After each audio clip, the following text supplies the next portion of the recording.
FBS Radio there, talking to Joe Walcott from the Samaritans military programme in Aldershot.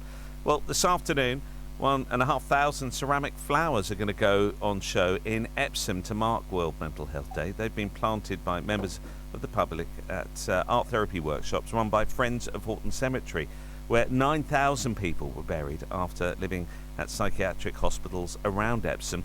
Our reporter Adrian Harms has been speaking to historian Alana Harris all about it. The Friends of Horton Cemetery trustees have been involved over the last 12 months making a memorial garden for those that we are calling Epsom's forgotten residents. These were people who found themselves in the 5 psychiatric institutions in Epsom. It was the largest psychiatric cluster in Europe. And if you were here and lived here and then died here and your family couldn't afford to bury you where you came from, you'd be buried in pauper graves in Horton Cemetery.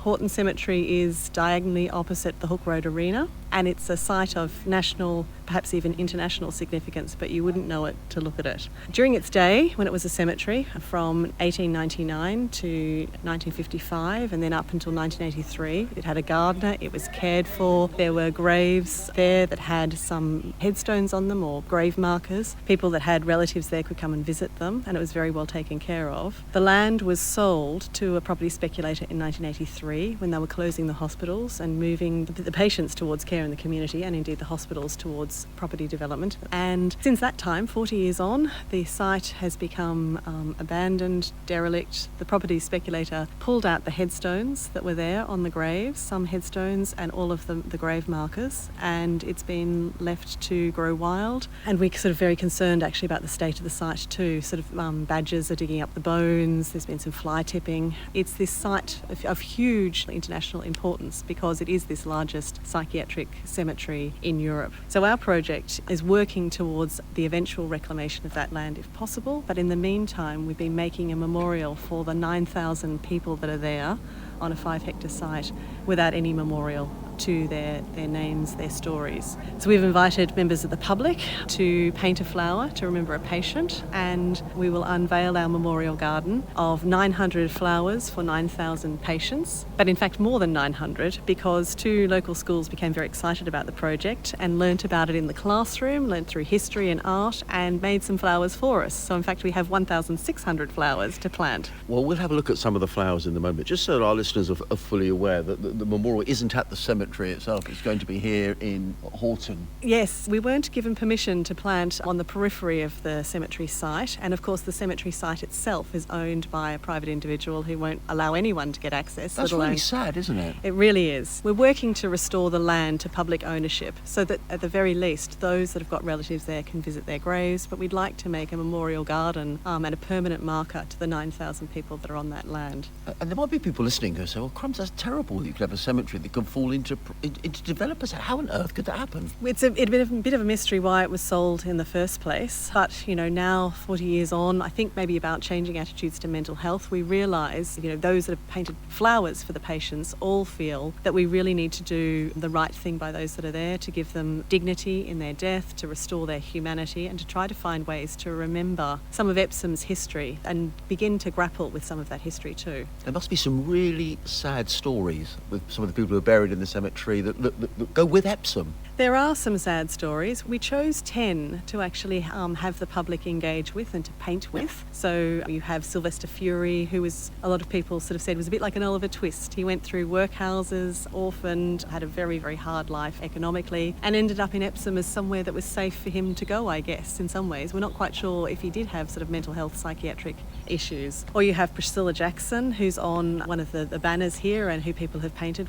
for, who was thrice widowed, had a number of children, and really was worried by financial worries and was worried about being able to put a roof over their head. She used to work in a psychiatric hospital, in fact, before she was married, and so there's this terrible irony that towards the end of her life she ends up in the manor and for a little while recovers and leaves, but then returns and is in Horton Cemetery too.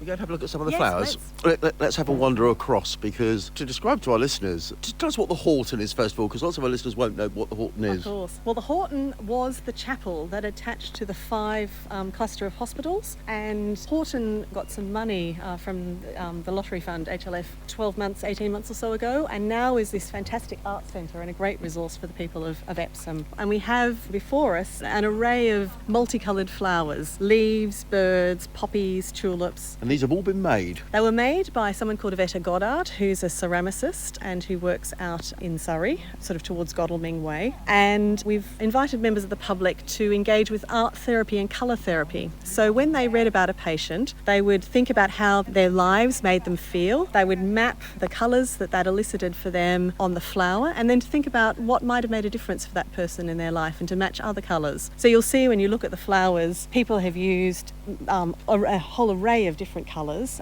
but also texture and pattern to start to think about the kinds of emotions that reading about these stories made them feel, and to actually sort of think about how those who were here felt themselves. And there are all sorts of colours, blues, reds, greens, purples. It reminds me a little bit, if someone were trying to think what this looks like, it reminds me a little bit, a few years ago there was a display at the Tower of London. Yes. With the flowers there, with the poppies. It's exactly like that. That was my inspiration. Historic England has funded the project, so we've been running the workshops over 12 months, and I wanted to find an activity whereby we would co-create the memorial together.